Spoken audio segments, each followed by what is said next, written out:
রওনা দিলাম ফুবাড়ি যাওয়ার উদ্দেশ্যে।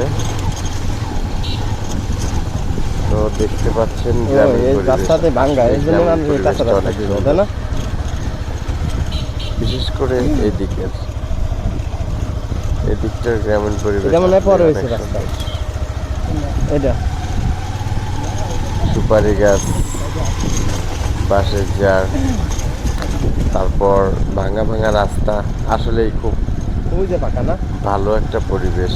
এরকম পরিবেশ সচরাচর দেখা যায় না।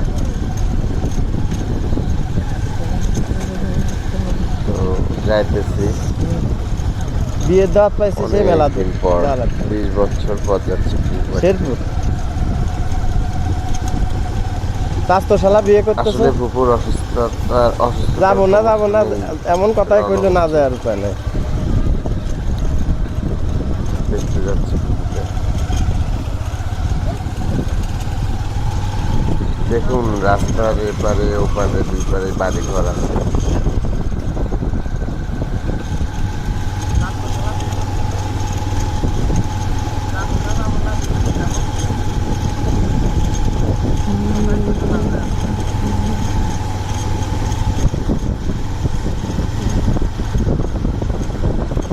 সত্যি সুন্দর না পরিবেশটা?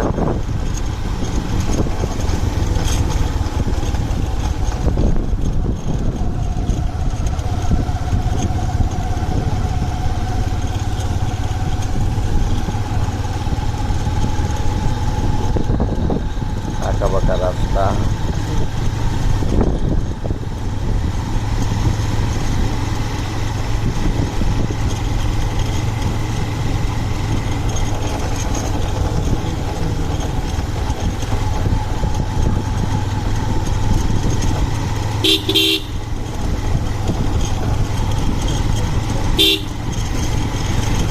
এটাকে বলে আমাদের এলাকায় ভ্যান গাড়ি। এটাতেই চলাফেরা করে আমাদের অঞ্চলের মানুষ।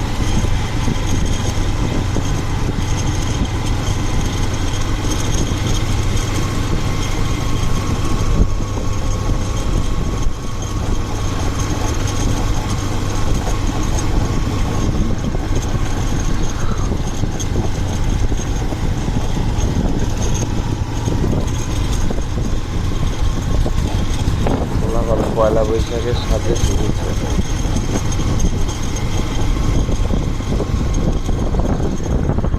নপাড়া ঘাটের তো পাকা রাস্তা আছে না? হ্যাঁ, ওই দিয়ে তো ভালো ছিল। আচ্ছা, ওই রাস্তা পাকা হয়ে গেছে।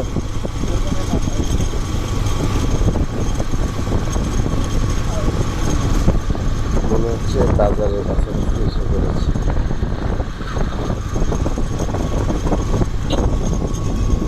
খারাপ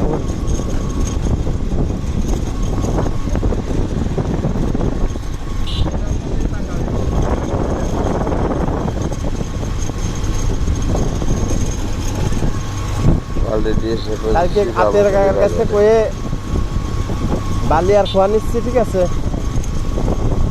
এখানে তো বেশ ভালোই উন্নত হয়ে গেছে।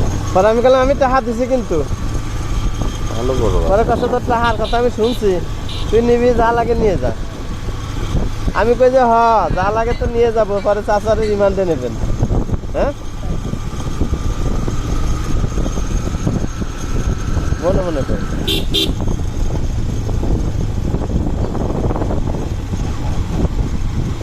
এর আগে একদিন মাছ নিয়েছিলাম, ঠিক আছে? সে মানে বড় বড় মাছ ওই খাতে নেওয়ার পরে কত করে দেবো পরে হাতে যায় টাকা দিতে গেছে, ঠিক আছে? টাকা নিবি না তো নিবি নে। 50-60 টাকা কেজি দিছিলাম, পরে জোর করে দিলাম, ঠিক আছে? কিন্তু ওই কথা হয়তো ওই যে কাকিরে শোনানোর জন্য খুব মানে উনি খুব কঠিন একটা লোক। মনে হচ্ছে এখানকার হাট। কাকি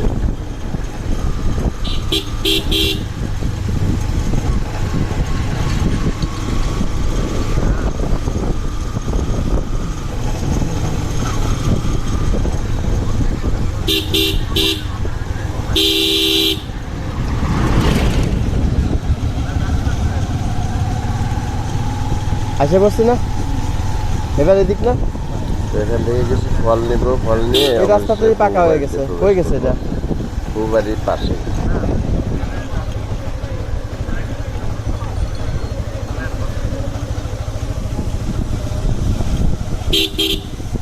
বাবুখালী বাজার তো ভালো বড় বাজার না, তখনই গেছিলাম বড় বাজার।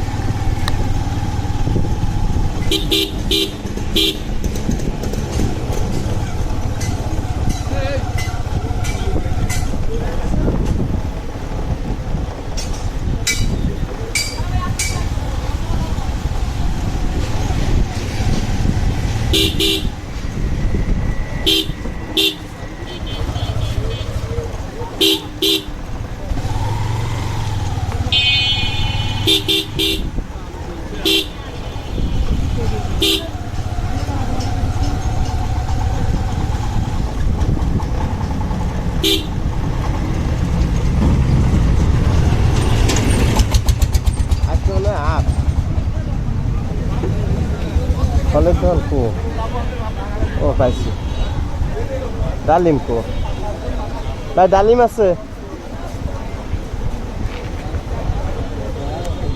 হ্যাঁ বসেন, আপনি গাড়িতে বসেন, গাড়ি চালান, আমি দেখি কিনে।